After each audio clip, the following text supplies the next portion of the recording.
And then actually I come with my friend. I asked him, do you like it? Because he's quite fat. He always wants to lose the weight. And I said, do you like it? And he said, like it. And then I said, okay, then we buy that. And then after the show, you can take it home. So, because for them it's a luxury. The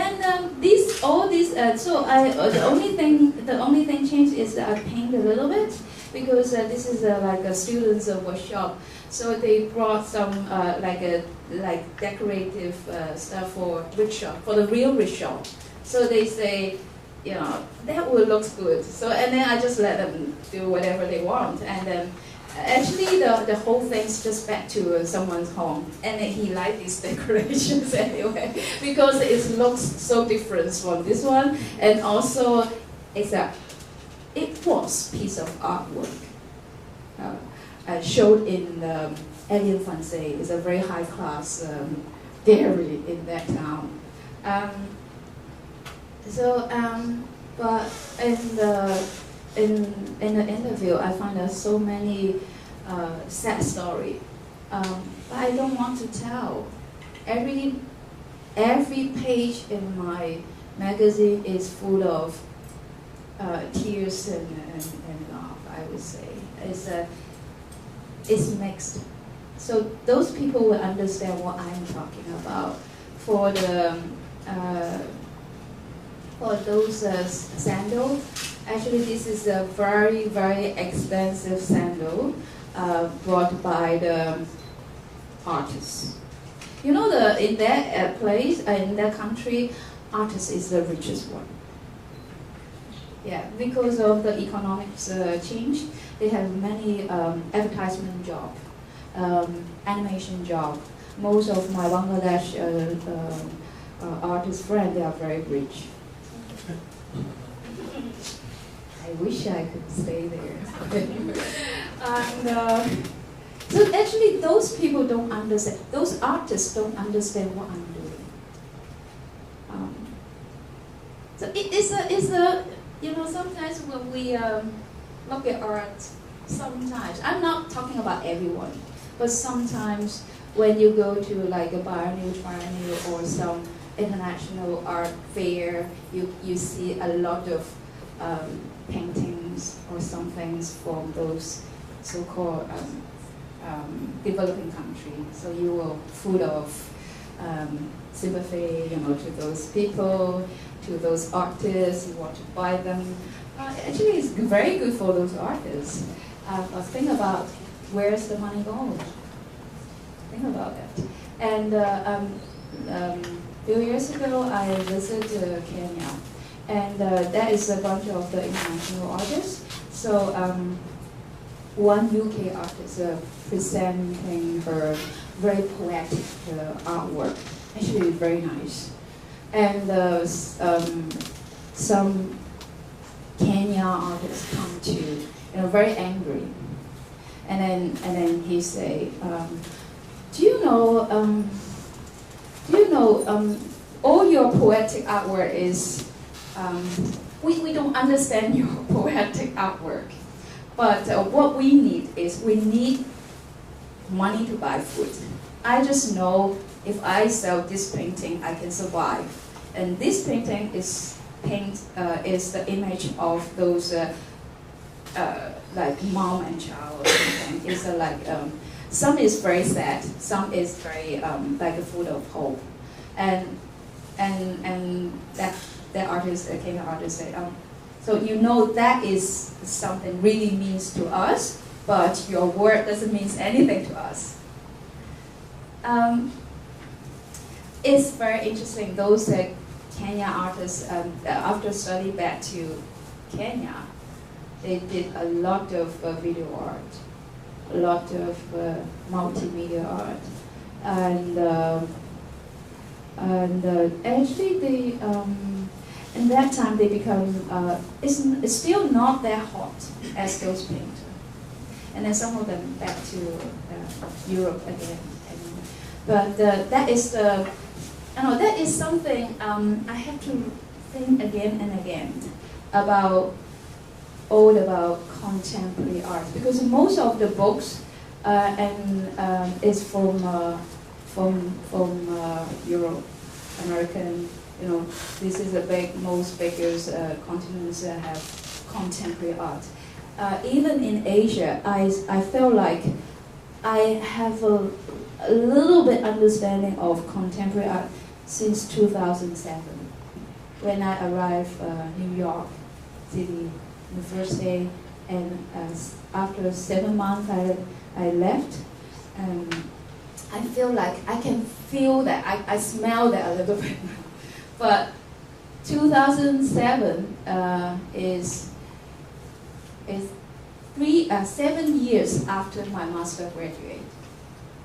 So you can imagine how the people here learning what is contemporary art. Maybe I'm not intelligent enough, but I always doubt will they understand what is contemporary art, why we should study on that, and how to connect that.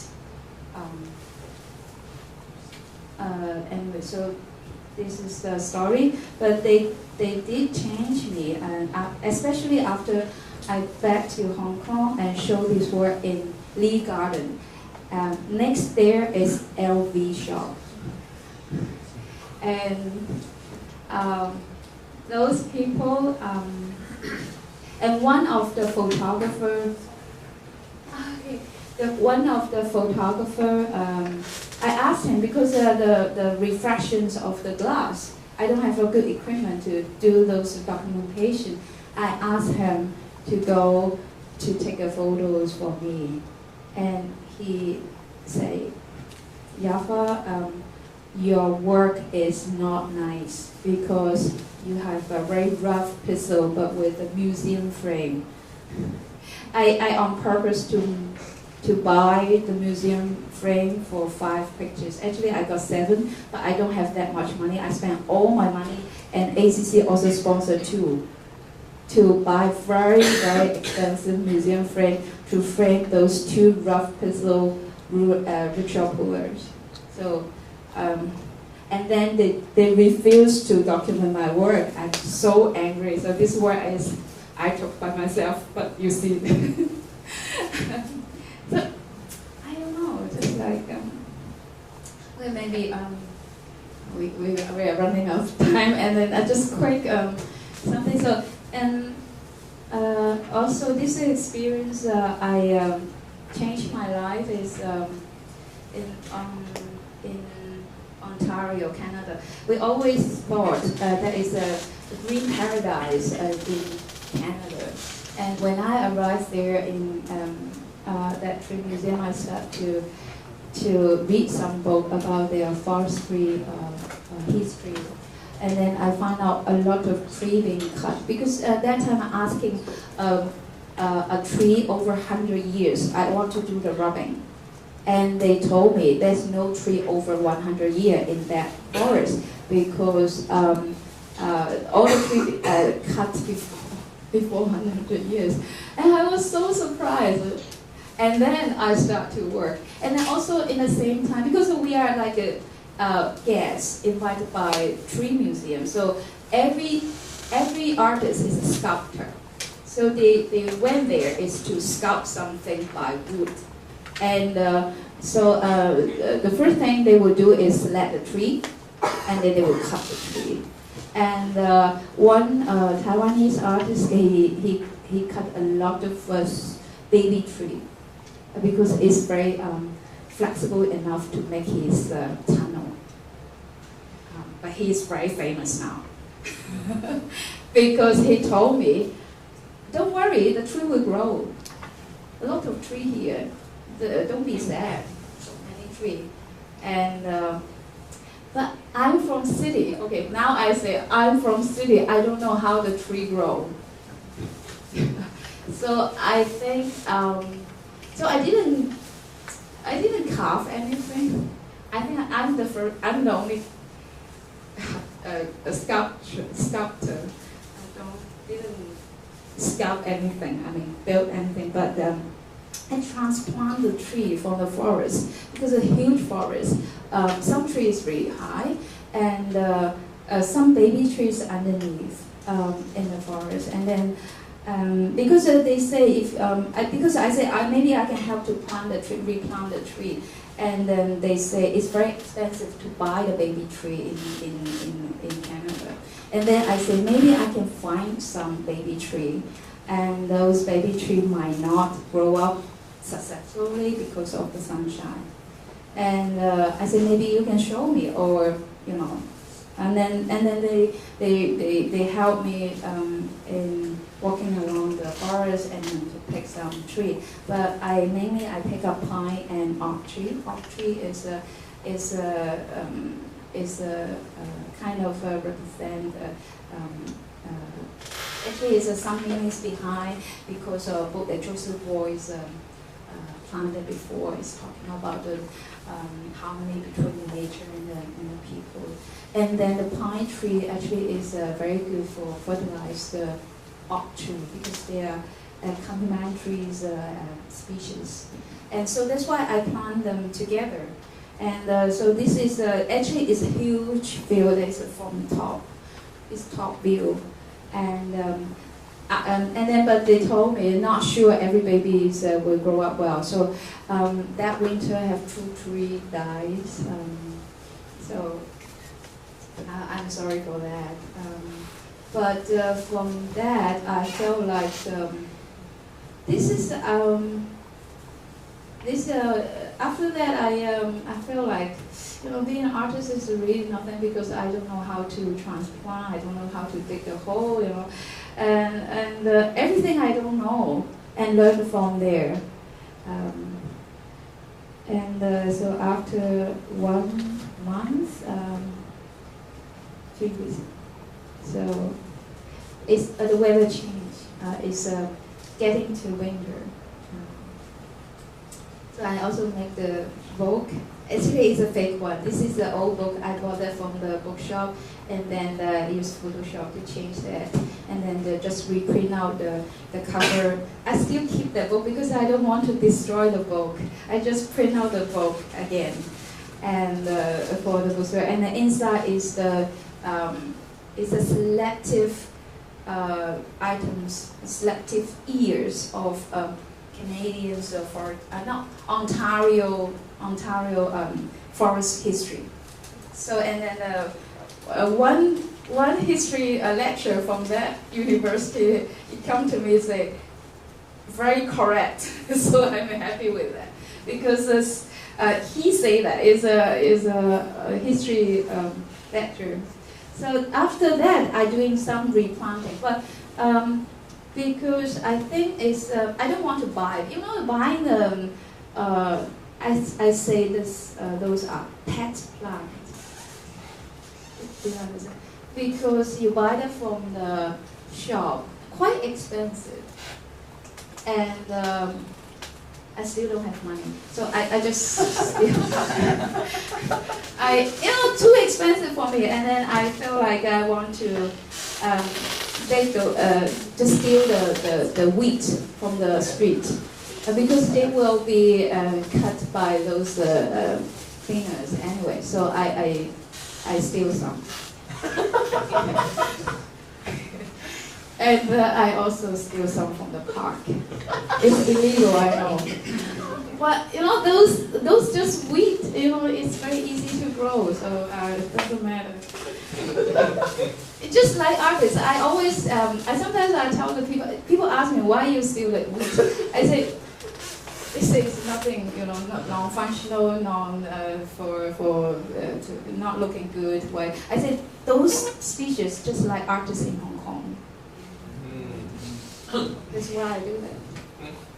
And so I make these cattle depot into, like, I built this. In that time, I felt like I really don't want to be an artist. You know, I feel like an artist is so useless in this city. So I'm doing some laboring work, trying to think about what this artist means. So I built this.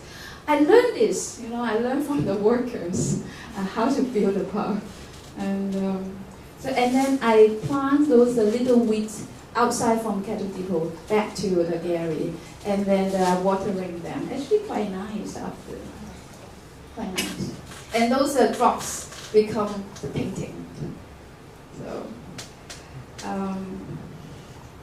anyway, and then I start to make something tiny. It's without too much production cost. It's very good. So I make this tiny stuff. Also, this is from the West Kowloon. At that time, we have a lot of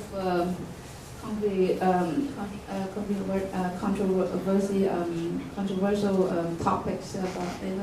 It's a talk seminar about should we build West Kowloon or something, and then I felt like, wait for ages. Okay, I just steal the wheat and then see how it will grow.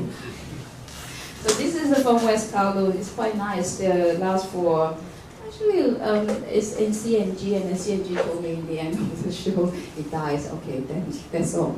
It's just a very, very tiny stuff.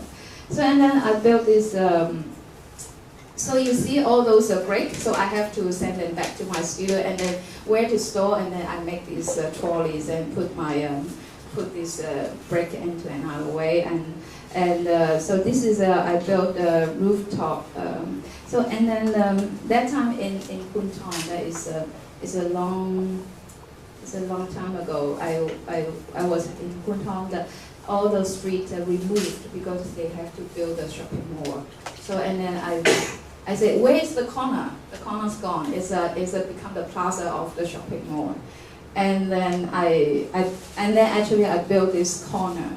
Just to remember that. And this was shown in the. Actually, I just put a very little wheat here, and then but they all. It looks like they died, but after Osage asked me to show that, and just watering them, they all come back. So it's very easy. The art is also like this. We can die and then we can survive very well in the future. And so this is like a parade with 5 artists